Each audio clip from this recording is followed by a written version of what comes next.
Mantan presiden kita Joko Widodo masuk ke dalam daftar tokoh kejahatan terorganisasi dan korupsi dunia. Waduh, bahaya ini.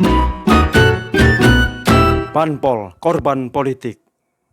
Assalamualaikum warahmatullahi wabarakatuh. Ketemu lagi sama saya, Ki Ewes, petugas rakyat, bukan petugas partai. Mantan Presiden Republik Indonesia Joko Widodo atau Pak Jokowi dinobatkan sebagai finalis tokoh kejahatan terorganisasi dan korupsi dunia tahun 2024. Loh. Itu kan sebutan yang paling memalukan dan menampar kita sebagai manusia Indonesia. Siapa yang memasukkan Pak Jokowi ke dalam finalis yang memalukan itu? Lagian itu lomba apa? Kok Pak Jokowi bisa jadi finalis itu loh? Waduh, gak bahaya ta.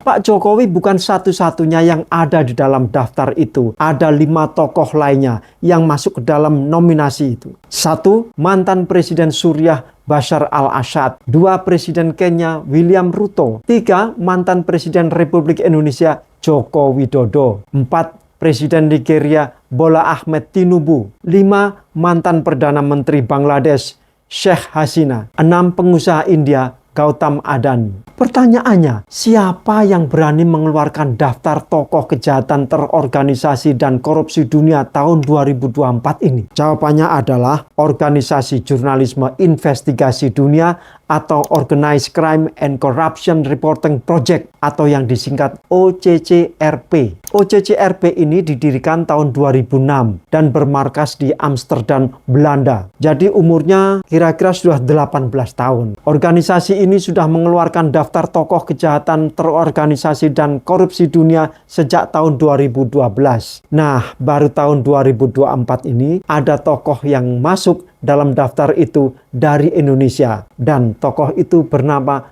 Joko Widodo alias Pak Jokowi. Banyak pengamat dan akademisi Indonesia yang meragukan sistem atau metodologi pemilihan tokoh yang masuk dalam daftar itu. Makanya banyak yang meminta OCCRP membeberkan bukti tindak korupsi yang dilakukan oleh Pak Jokowi. Tapi saudara-saudaraku sebangsa dan setanah air, tidak ada salahnya kita baca kutipan ini. Penerbit OCCRP Drew Sullivan menuturkan, korupsi merupakan bagian mendasar dari upaya merebut kekuasaan negara dan menjadikan pemerintahan otokratis berkuasa. Pemerintah yang korup ini melanggar HAM, memanipulasi pemilu, menjarah sumber daya alam, dan pada akhirnya menciptakan konflik akibat ketidakstabilan yang melekat pada diri mereka. Satu-satunya masa depan mereka adalah keruntuhan yang kejam atau revolusi berdarah, ujar Sullivan. Ternyata yang dimaksud korupsi oleh OCCRP itu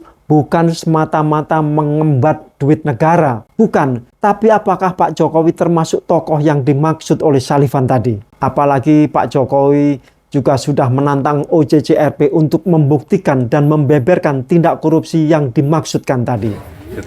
Korup apa? Yang dikorupsi apa?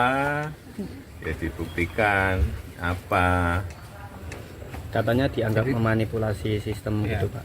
Ada beberapa kriteria memanipulasi pemilu, eksploitasi sumber daya alam. Ya apa? Sumber daya alam apa lagi? Artinya itu tuduhan saja begitu?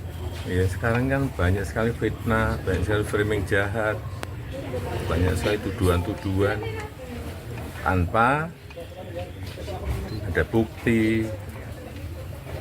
Itu yang terjadi sekarang kan. Jadi menurut Bapak itu muatan politis? Ya ditanyakan aja. Nah, ayo OCCRP kayaknya perlu lebih memperjelas alasan kenapa Pak Jokowi masuk ke dalam daftar tokoh kejahatan terorganisasi dan korupsi. Tingkat dunia lagi, internasional loh. Tapi untungnya Pak Jokowi nggak juara dalam penobatan itu ya. Coba kalau juara, makin heboh dunia persilatan Indonesia. Angel. Saya Ki Ewes. Wassalamualaikum warahmatullahi wabarakatuh. Banpol, korban politik.